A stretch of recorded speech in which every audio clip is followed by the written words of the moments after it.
Aujourd'hui,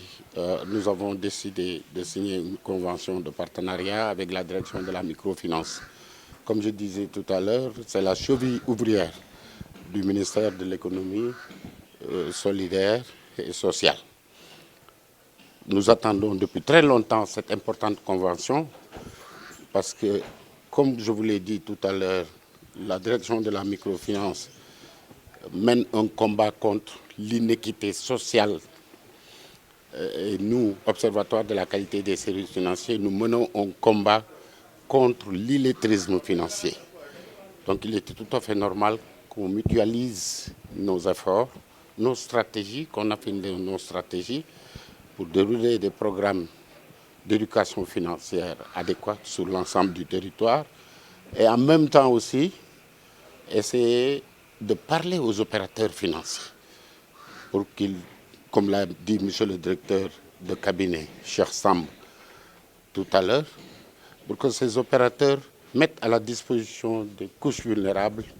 des services financiers adaptés,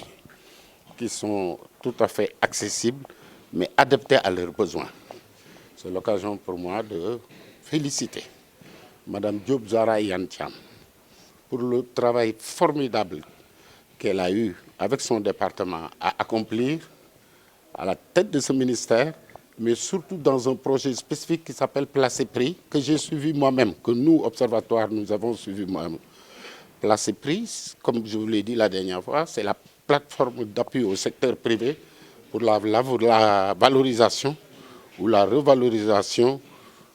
des immigrés sénégalais qui vivent en Italie. Et j'aimerais bien que cet exemple, ce schéma, je suis en train de faire un plaidoyer pour que le même schéma soit utilisé dans le cadre de nos relations bilatérales avec des pays tels que la Belgique, le Luxembourg, la Suisse, pourquoi pas, d'autres pays qui veulent aider les couches vulnérables en passant par l'État du Sénégal. Je crois que c'est un moment important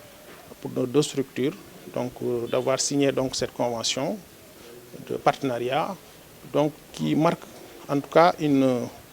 concrétisation, parce qu'on a déjà dans le passé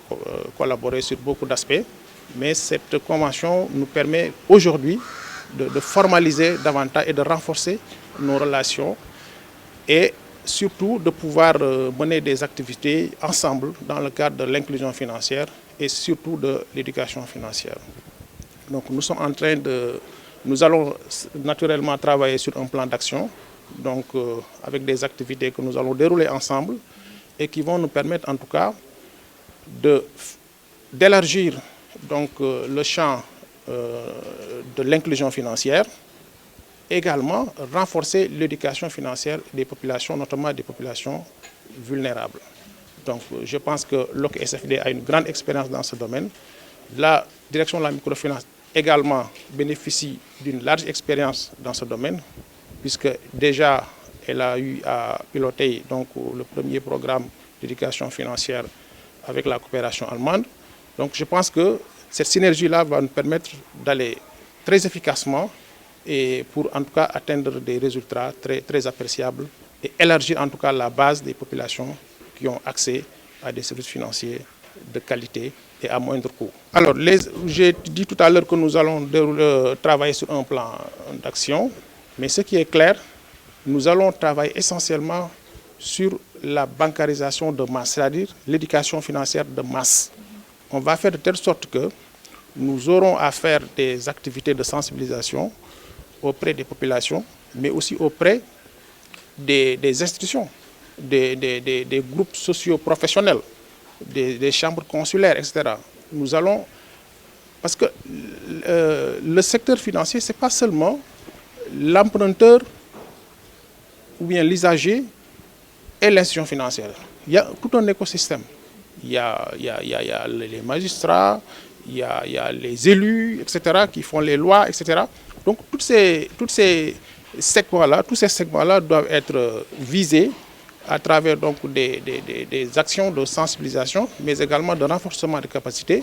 pour que tout le monde, en tout cas, puisse jouer sa partition et permettre aux populations de pouvoir, en tout cas, bénéficier de ces services financiers-là à des coûts vraiment, surtout à des coûts vraiment moindres. Et je crois que le secrétaire exécutif vient de le dire tout à l'heure, le chef de l'État tient beaucoup véritablement aux conditions d'accès. Bon, parce que